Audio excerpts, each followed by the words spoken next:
Continuando las clases de tecnología de materiales, vamos a ver a continuación estructura atómica y enlaces.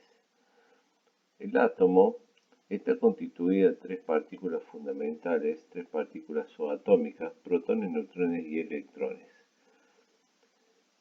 Los electrones, en especial los más externos, determinan la mayoría de las propiedades eléctricas, mecánicas, químicas y térmicas de los átomos.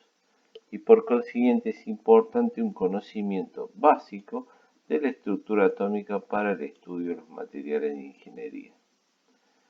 El número atómico de un átomo indica el número de protones. Los protones están cargados positivamente y están en el núcleo junto con los neutrones.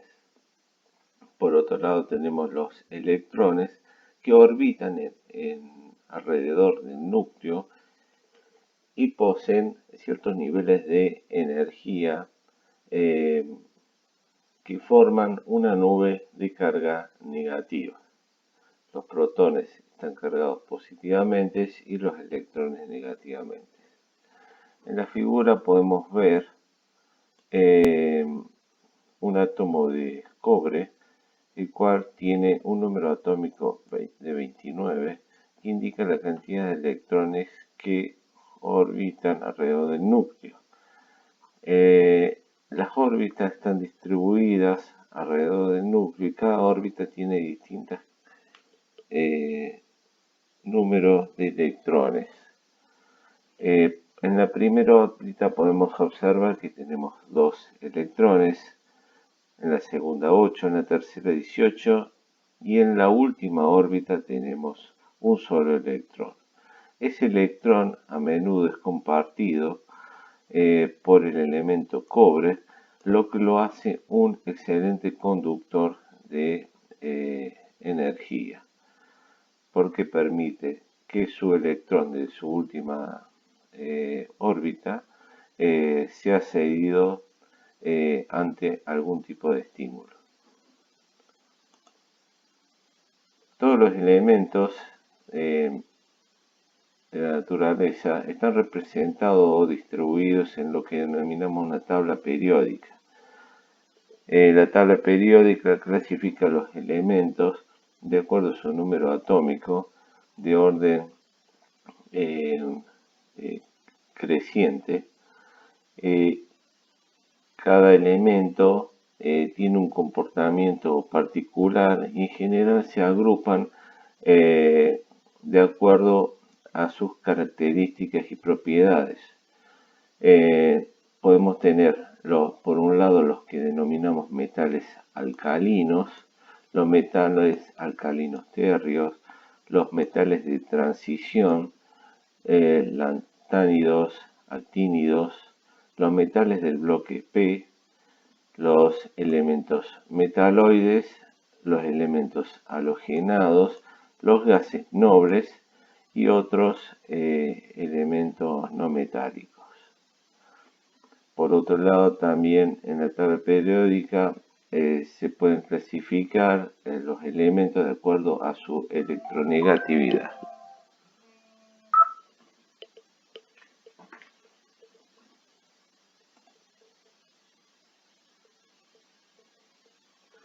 Un átomo de hidrógeno es un átomo simple que consta de un electrón que rodea a un núcleo de un protón. Si se considera el movimiento del electrón del hidrógeno alrededor de su núcleo, solo se permiten determinados niveles de orbitales de energía definidos.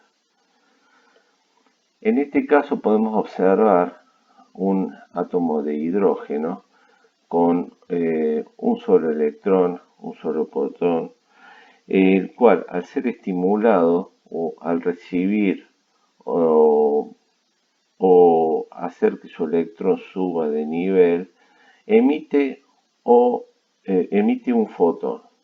Si el electrón del hidrógeno pasa a un nivel energético superior, absorbe una cantidad de energía definida, es decir, absorbe alguna radiación electromagnética denominada fotón. Caso contrario, Si el electrón cae a un nivel energético inferior, se emite una cantidad definida de energía, es decir, genera un fotón, que es una radiación electromagnética. Cuando los electrones van subiendo de nivel, reciben generalmente algún nivel de energía que los estimula a ser, digamos, cedidos en distintos niveles orbitales. Tamaño atómico. Cada átomo puede considerarse en una primera aproximación como una esfera con radio definido. El radio de una esfera atómica no es constante, ya que depende hasta cierto punto de su entorno y las leyes de mecánica cuántica que influyen en la forma de distribución de los electrones dentro de cada átomo. El tamaño atómico es importante en el estudio de la difusión en las aleaciones metálicas. En la figura pueden ver la distribución de átomos de distintos tamaños y de distintas características que forman estructuras que en un material pueden permitirnos cambiar determinadas propiedades. Un factor importante a considerar en lo que es enlaces es la electronegatividad de los átomos, que se define como la capacidad de un átomo para atraer electrones hacia sí. La tendencia comparativa de un átomo a mostrar un comportamiento electropositivo o electronegativo puede cuantificarse asignando a cada elemento un número de electronegatividad que puede ser entre 0 hasta 4.1. La electronegatividad en la tabla periódica se puede visualizar en los extremos. En uno de los extremos podemos tener elementos electronegativos como el flúor, el cloro, con la alta carga negativa, y en el otro extremo tenemos los electros positivos como el sodio, el calcio. La combinación de estos elementos electros negativos, es decir, un electronegativo con un electropositivo, nos va a permitir generar enlaces con fuerzas interatómicas que pueden llegar a ser importantes. Enlaces atómicos. Los enlaces atómicos pueden ser primarios o secundarios. Los enlaces atómicos primarios pueden ser enlaces iónicos, covalentes o metálicos, y los secundarios pueden ser de dipolo permanente o dipolares variables. Vamos a ver cada uno a continuación. Los enlaces iónicos, en los enlaces iónicos intervienen fuerzas interatómicas relativamente grandes, debido a la transferencia de un electrón de un átomo a otro, produciéndose iones que se mantienen unidos por fuerzas colombianas, o sea, es la atracción de iones cargados positiva y negativamente. Es decir, que uno de los átomos cede un electrón, el átomo comparte ese electrón, genera iones positivos y negativos que generan un enlace no direccional relativamente fuerte. Podemos ver en el ejemplo el cloro y el cesio. El cloro cede su electrón al cesio, generando un enlace iónico fuerte. En general, los elementos electronegativos con alta electronegatividad y alta electropositividad tienen la tendencia a generar enlaces iónicos fuertes. Después tenemos los enlaces covalentes. Los enlaces covalentes corresponden a fuerzas interatómicas relativamente grandes creadas cuando se comparten electrones para formar un enlace con una dirección localizada. Acá podemos visualizar, por ejemplo, un átomo de carbono que posee una distribución orbital tetraédrica de 109.5 grados, los electrones se distribuyen en esas órbitas. Esa distribución orbital, cuando interactúa con otros átomos de carbono, permite generar un enlace covalente.